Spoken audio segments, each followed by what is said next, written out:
The medical scanner beeped in a rhythm that matched Krill's headache. He lay on a bed designed for species half his size, his 4 arms hanging awkwardly over the edges. The Torgesh warrior had conquered 17 different combat rings across 9 systems. Now he could barely lift his own water cup without trembling. Dr. Hilra adjusted her equipment with 6 delicate fingers. The Plevan physician had seen plenty of injuries in her career, but Krill's case puzzled her. His wounds were healing well enough. His carapace showed stress fractures but nothing fatal. What concerned her were the marks on his wrists where he had fought against his own restraints, and the way his eyes darted around the room like a cornered animal. "The registry requires your statement," Hilra said softly, "but you can refuse. Nobody will think less of you."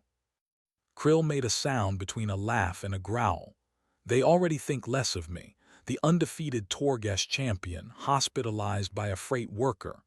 He reached for the recording device with one shaking hand. "They need to know, before someone else makes my mistake." The device activated with a soft chime. Krill stared at it for a long moment before speaking. "My name is Krill of the Torgesh Prime Colony. 3 weeks ago I accepted a challenge at the Proving Grounds on Frontier Station 7. I have fought in 83 registered matches. I have won 82 of them."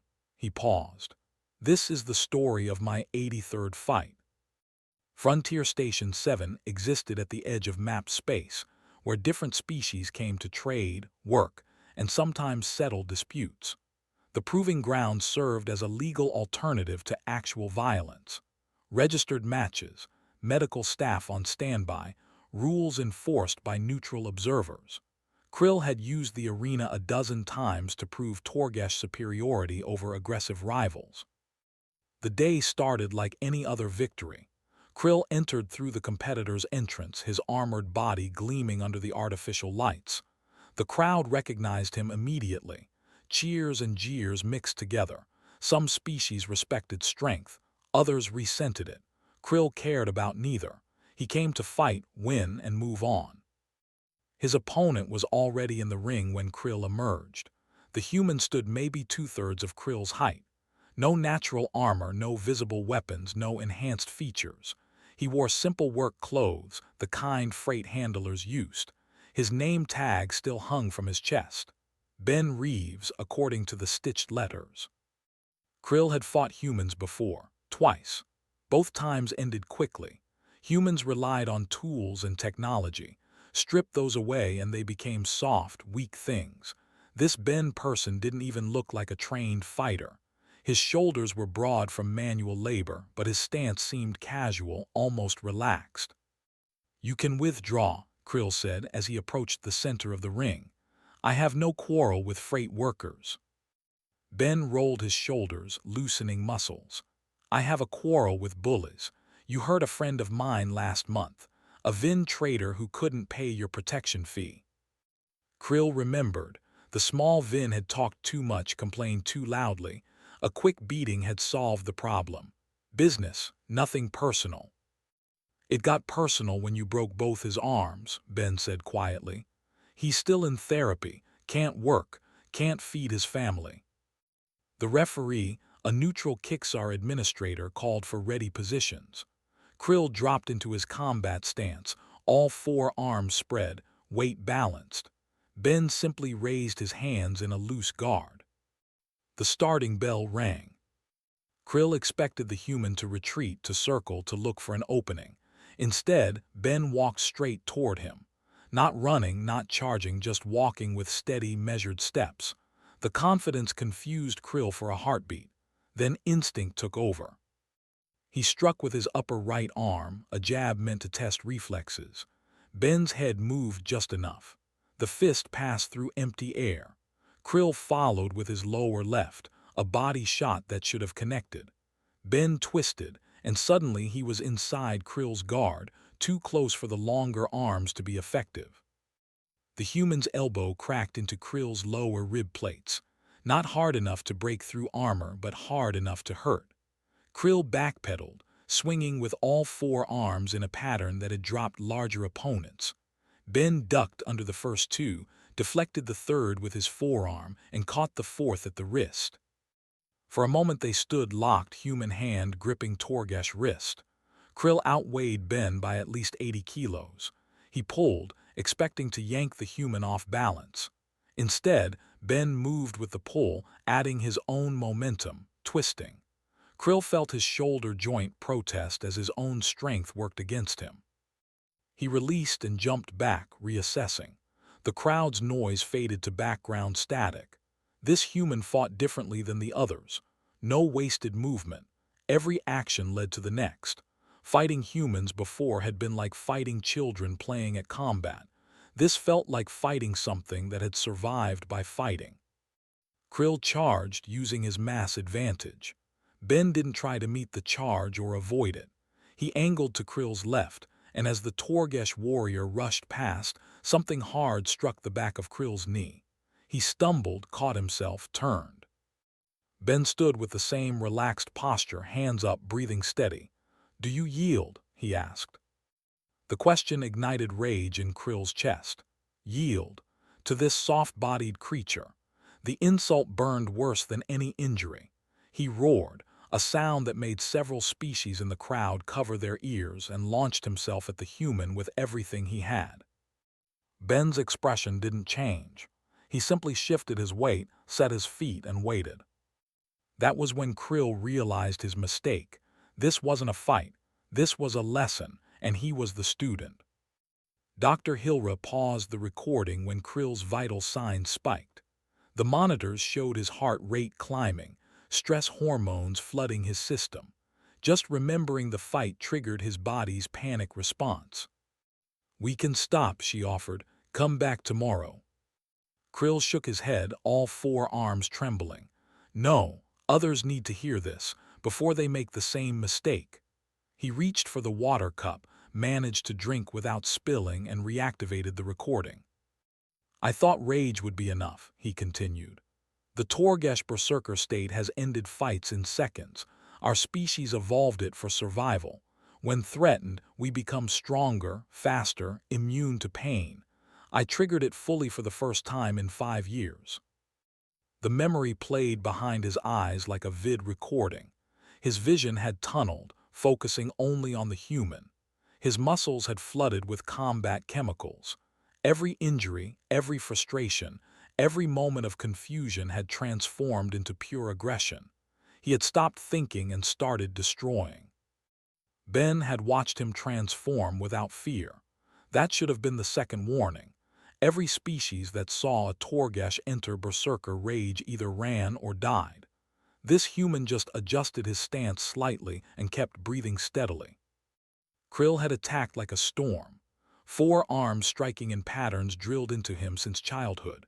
High, low, middle grab. Each combination designed to overwhelm, to break through any defense through sheer volume of force. The arena floor cracked under his feet. His fists left dents in the reinforced walls when Ben dodged. And Ben kept dodging, not always completely. Sometimes a strike clipped him, sent him stumbling, left visible bruises. But he never went down. He never stopped moving. He treated the arena like a 3-dimensional puzzle, using every surface, every angle. When Krill punched, Ben wasn't there. When Krill grabbed, he caught air. The human moved like water flowing around obstacles, taking the path of least resistance. But water could also erode stone given enough time. Krill's berserker rage burned hot and fast. It gave strength but consumed energy rapidly. After 2 minutes of continuous assault, his movement started slowing. His breathing became labored. The combat chemicals in his system began to fade, leaving exhaustion in their wake. Ben struck during the transition, not a power blow but a precise kick to Krill's already damaged knee. The joint buckled. Krill caught himself on his hands, pushed back up. Another strike, this time to his elbow joint. His upper right arm went numb. "Humans don't have armor," Ben said, circling. His voice remained calm despite the bruises forming on his face and ribs. "We don't have claws or natural weapons. So we learned to target the parts that matter: joints, tendons, nerves." Krill swung wildly. Ben swayed back, let the fist pass, then stepped in and struck Krill's wrist. Precise. Controlled. The same wrist he had grabbed earlier. Krill felt something grind painfully inside the joint. We studied every species we met. Ben continued, still moving, still breathing. Learned their weak points. Your carapace is strong, but the joints where plates meet, vulnerable. Your berserker rage is impressive, but it burns your energy in minutes. Then you're just tired and sloppy. The crowd had gone completely silent. In 82 previous fights, Krill had never heard silence. Fear, excitement, bloodlust, yes, but never this heavy, anticipatory quiet. Krill tried to use his mass again, attempted a grapple. If he could just get his hands on the human, squeeze, crush, end this. Ben let him get close, closer than before. Krill's arms wrapped around the smaller body. Finally. Then pain exploded in his foot. Ben had stomped down hard on his instep, driving his heel into the sensitive area between armored plates. Krill's grip loosened involuntarily. Ben's elbow drove up into his throat, not crushing but striking a nerve cluster. Krill's vision blurred. He felt himself being moved, redirected. His own momentum turned against him. Suddenly he was falling and Ben was no longer in his grip. The arena floor rushed up. Krill hit hard, his carapace protecting him from serious injury but not from the impact's force. He tried to rise. His damaged knee refused to support his weight. His numb arm wouldn't respond properly. Exhaustion dragged at him like gravity had tripled. Ben stood 3 meters away, bruised, bleeding from his nose, favoring his left side, but standing, still breathing steady, still watching with those calculating eyes. "Do you yield?" Ben asked again. Krill wanted to roar defiance. Instead, he coughed, tasted blood in his mouth. "Why?" The word came out broken. "Why do you keep asking?" "Because I don't want to hurt you more than necessary," Ben said. "This fight was never about killing you or humiliating you. It's about showing you that strength isn't everything. That being the biggest, toughest fighter doesn't give you the right to hurt people weaker than you." Krill tried to stand again, made it to one knee. "I am Torgesh, we don't yield." "I know," Ben said quietly. "I studied your species. Your culture values strength and dominance. Yielding means weakness." He limped closer, just out of grab range. "But I also know Torgesh value honesty. So let me be honest. I can keep doing this for another hour. I'll take more damage, but you'll take worse. Or you can yield, get medical attention, and we both walk away." "Walk away defeated," Krill spat. "Walk away educated," Ben corrected. "Defeat teaches more than victory ever does. I've lost plenty of fights. Each one taught me something." Krill looked at the human, really looked. The bruises, the blood, the way he stood despite obvious pain. Ben had taken serious hits and kept functioning, not because humans were tougher than Torgesh, but because they refused to quit. "We fight to survive," Ben said, "and survival has no rules." Krill stopped the recording himself this time. His hands shook so badly the device nearly fell. Dr. Hilra caught it with her quick Plevan reflexes and set it on the table. "You're experiencing trauma response," she said gently. "Your body remembers the stress even though you're safe now." "Safe?" Krill repeated. The word felt foreign. He had spent his entire adult life making others feel unsafe. Protection fees, territorial disputes, enforcement work, all justified by his strength. Now that strength felt like a joke someone had played on him. He reached for the recording device again. Hilra didn't try to stop him. "I didn't yield," Krill said into the recorder. His voice carried shame. "Even when I should have, even when continuing meant more damage, my pride wouldn't allow it." In the arena, Krill had forced himself to his feet one more time. 3 functional arms, 1 damaged leg, exhaustion making his vision swim. But he was Torgesh. Surrender wasn't in his vocabulary. Ben had sighed when he saw Krill stand. Not anger, disappointment, like watching a student fail to learn an obvious lesson. "All right," Ben had said. "Last chance. Yield now or I end this my way." Krill charged, or tried to. His damaged leg slowed him, made the charge more of a stumbling rush. Ben sidestepped easily and Krill crashed into the arena wall. The impact stunned him for a moment. When his vision cleared, Ben was right there. What happened next lasted maybe 10 seconds, but Krill remembered it in painful detail. Ben stopped evading and started ending. A palm strike to Krill's solar plexus drove the air from his lungs. A knee to his damaged leg joint made it buckle. As Krill fell, Ben caught his upper left arm and twisted, applying pressure to the shoulder joint. Krill tried to fight free. Ben's other hand struck a nerve cluster in his neck. Krill's entire left side went numb.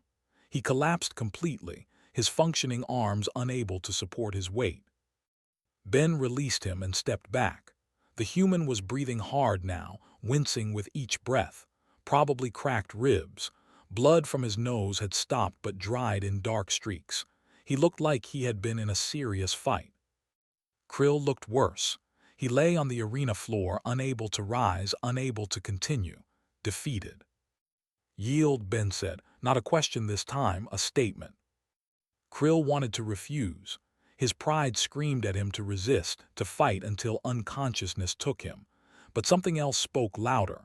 Survival instinct, maybe, or common sense finally breaking through stubborn arrogance. "I yield," he whispered.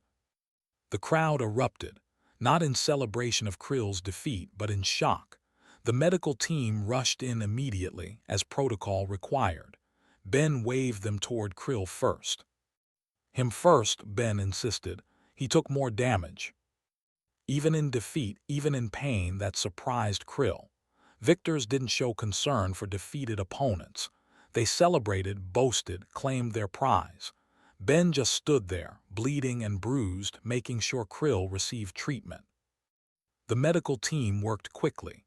Stabilizers for the joints, anti-inflammatory for the swelling, pain suppressors that dulled the worst of it. They loaded Krill onto a transport platform. As they moved him toward the medical bay, he watched Ben limp to the arena exit. No victory celebration. No acknowledgement of the cheering crowd.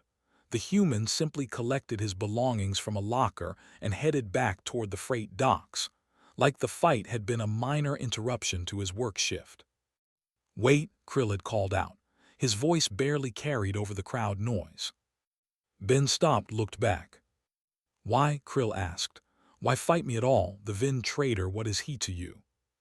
Ben walked back, limping on his injured side. He looked tired, old despite his relatively young age. "A friend.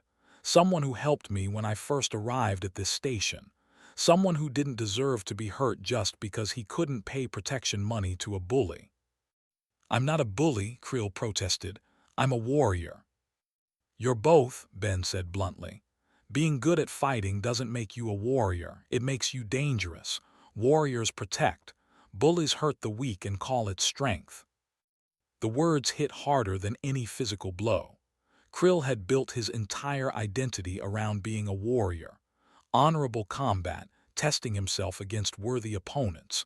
But how many of those opponents had really been worthy? How many had been like the Vin traitor, unable to defend themselves but forced to fight anyway? "I chose the arena because it has rules," Ben continued. "Out there, in an alley or the lower decks, this fight would have ended differently. Humans don't fight fair when survival is at stake. We fight dirty, brutal, permanent.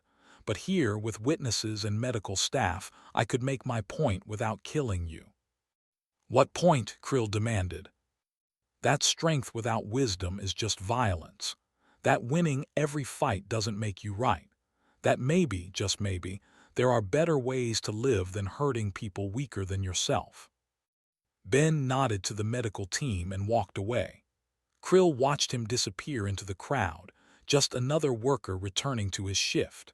But the human's words echoed in his mind louder than the crowd's noise, louder than his own pride.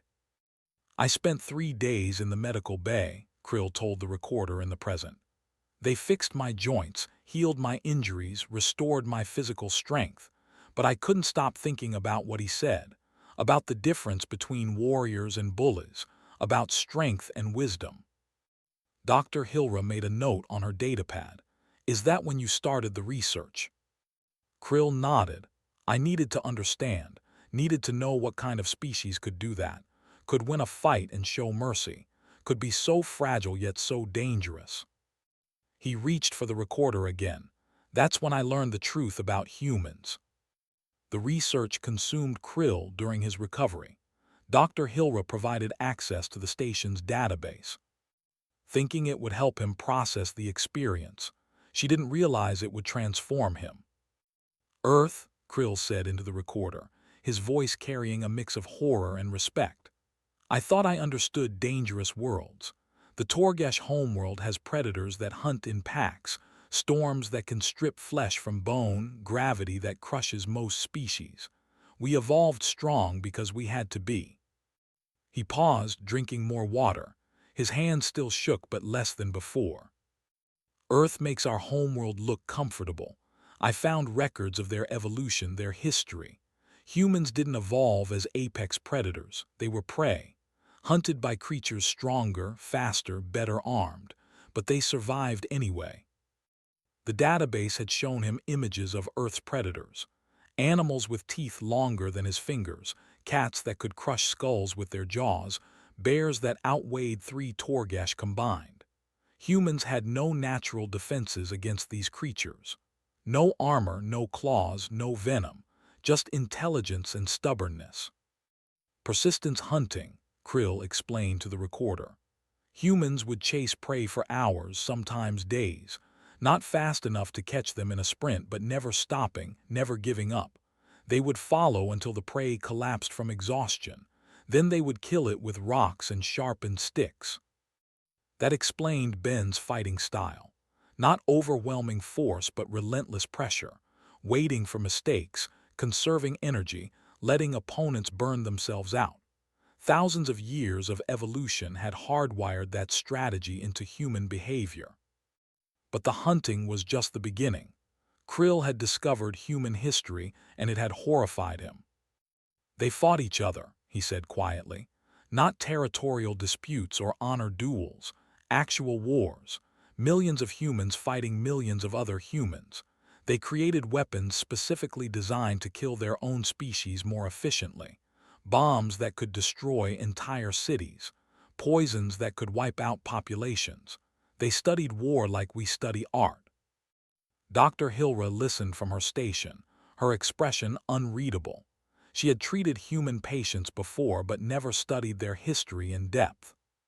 The worst part, Krill continued. They got better at it. Every war taught them new tactics, new strategies.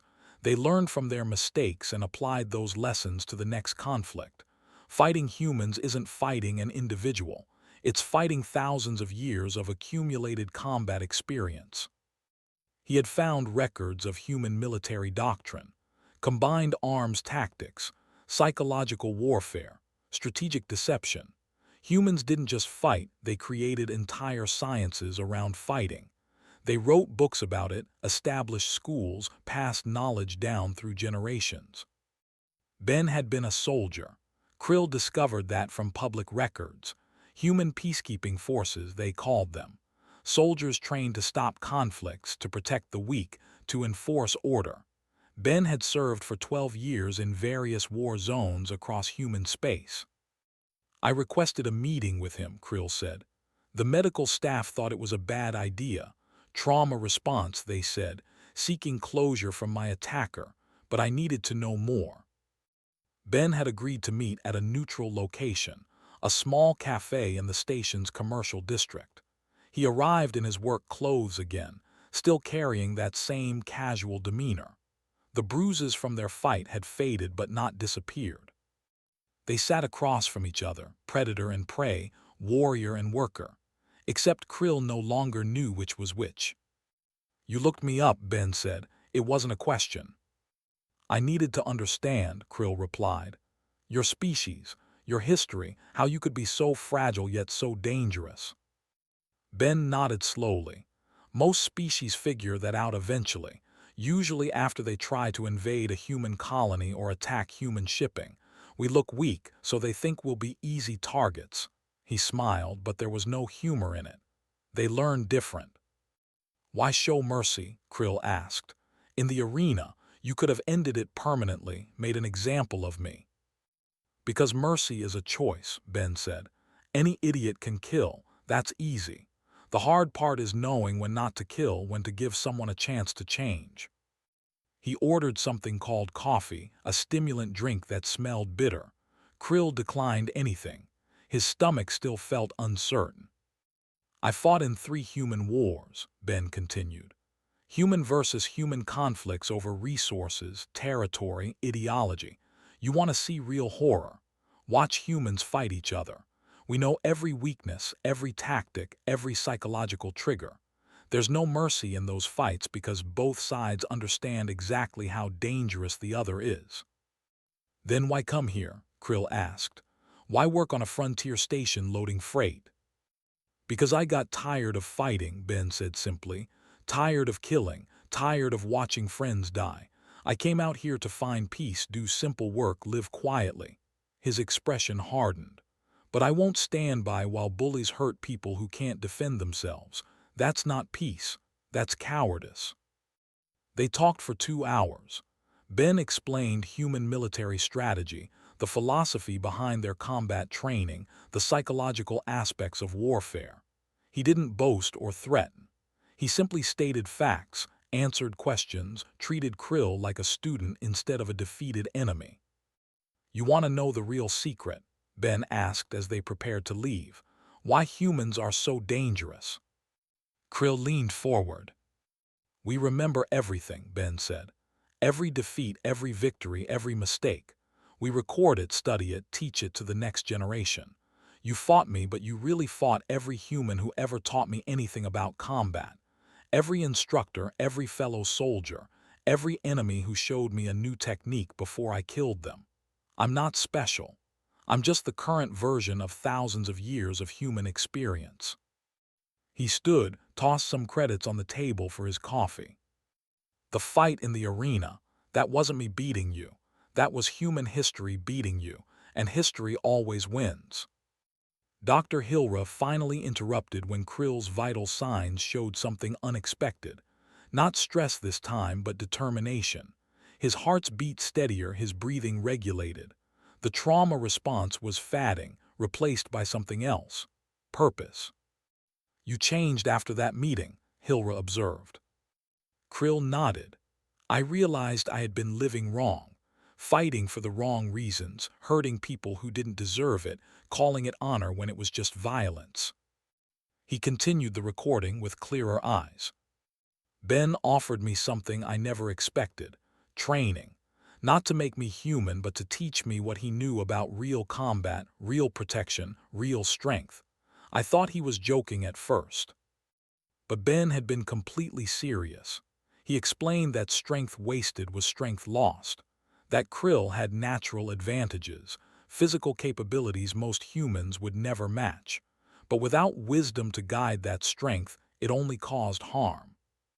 "We started the next day," Krill said. "Not in the arena, in the station's cargo bay during off hours. Ben taught me things the arena never covered." The first lesson had surprised him. Ben didn't start with fighting techniques or combat moves. He started with breathing. "Control your breath, control your mind. Control your mind, control your body," Ben had explained. "Rage makes you strong but stupid. Fear makes you fast but sloppy. You need to function regardless of emotion." They spent a week just on breathing exercises and meditation. Krill, who had spent decades perfecting his berserker rage, learned to suppress it, to channel it, to use it as a tool instead of letting it control him. The second lesson was harder: awareness. Ben taught him to read opponents, to spot weaknesses, to identify patterns. He showed Krill recordings of their fight, pointing out every mistake Krill had made. "You telegraph your strikes," Ben had said, freezing the footage on a frame where Krill's shoulder shifted before a punch. "Your upper arms always move a fraction of a second before the lower ones. Your weight shifts left when you're about to grapple. Every movement tells a story if you know how to read it. Krill had watched himself fight and felt shame. He had thought himself skilled, but Ben showed him he had just been relying on natural advantages. Strength and size had carried him through fights, not technique. I learned more in 2 weeks with Ben than in 20 years of arena fighting, Krill told the recorder. He didn't just teach me how to fight better.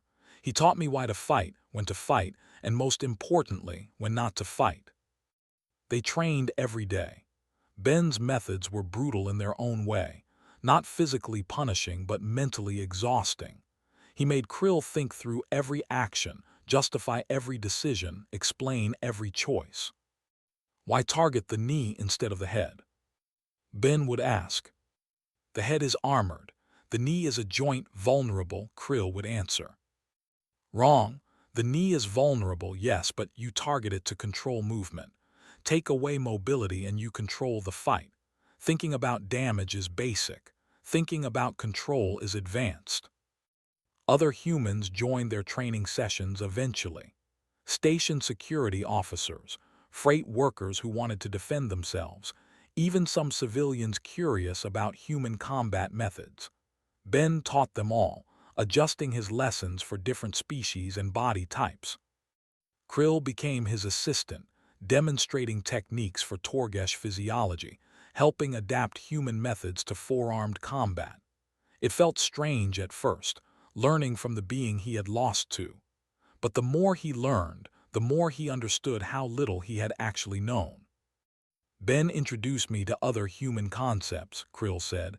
Proportional response, minimum necessary force, de-escalation tactics. These weren't warrior concepts, they were peacekeeper concepts. The most important lesson came during a real incident. A drunk Kreven had started a fight in the station's market district, throwing around his considerable mass and threatening vendors. Security had called for assistance. Krill had responded with the old mindset, ready to beat the Kreven into submission. Ben had stopped him with one hand on his arm. Watch first, Ben had said. They observed the situation. The Kreven was angry, aggressive, but also scared. His gestures were wild, unfocused. He kept looking around like he expected attack. He's not a fighter, Ben had explained quietly. He's frightened and drunk. His translator might be malfunctioning, making him paranoid. Look at his eyes. See the confusion. Ben had approached the Kreven slowly, hands visible, voice calm. He had spoken simply, using basic words that any translator could handle. He identified the malfunctioning device, helped the Kreven remove it, and the aggression had evaporated instantly. The Kreven had been terrified, unable to understand anyone, lashing out defensively. Violence solved in 30 seconds without a single punch, Ben had said afterward. That's real skill, knowing when fighting is unnecessary. Krill had felt something shift inside him that day. All those years in the arena, all those fights, all that violence. How many could have been prevented with patience and understanding? I asked Ben why he bothered with me, Krill said into the recorder. Why train someone who had hurt his friend, who represented everything he fought against? You know what he said. Dr. Hilra leaned forward slightly, curious despite her professional demeanor. He said everyone deserves a chance to be better than they were. That growth is a choice, and choosing to grow from a mistake is harder than staying the same. He respected the choice I made more than he resented the person I had been. Krill paused the recording, looking at his hands. 4 arms that had caused so much unnecessary pain. Now learning to protect instead of harm, to teach instead of threaten. I spent 2 months training with Ben before the incident happened, he said quietly. The incident that brought me here, to this hospital, to this recording. Hilra tensed. What incident? Krill reactivated the recording for the final time. His hands no longer shook. His breathing remained steady. Dr. Hilra noted the change in his medical chart but said nothing. 3 raiders attacked the civilian section of the station, Krill said. HFY mercenaries, armed with plasma weapons, looking for quick credits and hostages. They chose poorly. The alarm had caught Krill in the middle of a training session with Ben. They had both responded immediately, running toward the civilian section while station security mobilized. Years ago, Krill would have charged in alone, confident in his strength. Now he ran beside Ben, listening to the humans' tactical assessment. 3 hostiles, probably coordinated. They'll want a bottleneck position for defense and high-value targets for leverage, Ben had said between breaths. We go in careful, assess the situation, wait for security backup. But when they arrived, careful became impossible. One of the raiders held a Plevan child, a girl maybe 6 cycles old. Her parent lay unconscious nearby, bleeding from a head wound. The other 2 raiders covered the exits, weapons ready. Krill felt the old rage building, the berserker instinct screaming to attack. He breathed through it, controlled it, used Ben's techniques. Emotion served him now instead of controlling him. I'll talk to them, Ben had said quietly. You position yourself for intervention if it goes wrong. Ben had stepped into view, hands raised, voice calm. The same approach he used with the drunk Kreven. Non-threatening, rational, offering alternatives to violence. For a moment, Krill thought it might work. Then the raider holding the child had recognized Ben. Apparently, Ben's reputation from his military days extended beyond human space. The raider's eyes had widened with fear, and fear made people do stupid things. The plasma weapon had swung toward Ben. Krill moved without thinking, his training overriding conscious thought. 4 arms, each with a purpose. Upper right caught the weapon barrel, pushing it up and away. Lower left struck the raider's elbow, forcing the grip to loosen. Upper left grabbed the child, pulling her to safety. Lower right swept the raider's legs. The entire sequence took maybe 2 seconds. Ben had already engaged the second raider, using the same joint locks and nerve strikes he had used on Krill months ago. The third raider fired, missed, and found himself facing a very angry Torgesh warrior, who now knew exactly where to strike for maximum effectiveness with minimum permanent damage. Station security arrived 30 seconds later to find 3 raiders unconscious and restrained, 1 injured civilian being treated, and 1 child crying but unhurt in Krill's careful grip. That's when I ended up hospitalized, Krill said to the recorder. Not from the raiders, they never touched me. I was hospitalized because of what came after. The realization had hit him while standing there, holding the rescued child, watching Ben check on the injured parent. He had just used everything he learned, had acted on pure instinct, and every choice had been about protection instead of destruction. He had become something different, something better. The psychological impact had been overwhelming. His entire identity, everything he thought defined him, had transformed. The warrior who fought for dominance had died in that arena months ago. The person standing in the civilian section was someone new, someone who protected instead of threatened, someone who used strength to serve instead of control. He had collapsed right there, not from physical injury but from the weight of that transformation. The medical team had rushed him to emergency care, confused by his symptoms. Physical health perfect, but mentally, emotionally, spiritually exhausted from becoming a different person. Dr. Hilra diagnosed it as acute identity reformation trauma, Krill said. My mind needed time to process what I had become, to reconcile who I was with who I am. Hilra nodded, making final notes. Complete personality restructuring. We see it sometimes in soldiers after significant trauma or revelation. The person you were couldn't exist with the knowledge you gained. Krill looked at the recorder, considering his final words carefully. This is my statement to the Galactic Combat Registry and anyone else who hears it. I fought a human named Ben Reeves. I lost that fight badly, but losing that fight was the best thing that ever happened to me. He paused, letting that sink in. Humans are dangerous, yes. They evolved in hell and learned to thrive there. They fight like nothing else in the galaxy because they had to fight everything in their own world first. They study war like art and teach violence like science. All of that is true. Another pause. But humans also teach mercy. They offer second chances. They see potential in enemies and help them become allies. They understand that real strength isn't about dominating others. It's about protecting those who can't protect themselves. Ben could have killed me in that arena. Instead, he taught me how to be worthy of the strength I was born with. Krill set down the recorder and looked at Dr. Hilra. "I'll be discharged tomorrow," he said. "Ben has arranged a position for me in the station's peacekeeping force, not as an enforcer, as a trainer, teaching other species what he taught me." Hilra smiled, her 6 fingers adjusting his discharge papers. "I think that suits you better than arena fighting." "It does," Krill agreed. "The warrior I was fought for pride and credits. The warrior I'm becoming fights for people who need protection. There's no comparison." He picked up the recorder one last time. "If you're considering fighting a human, really consider what you want from that fight. If you want to prove strength, you'll lose.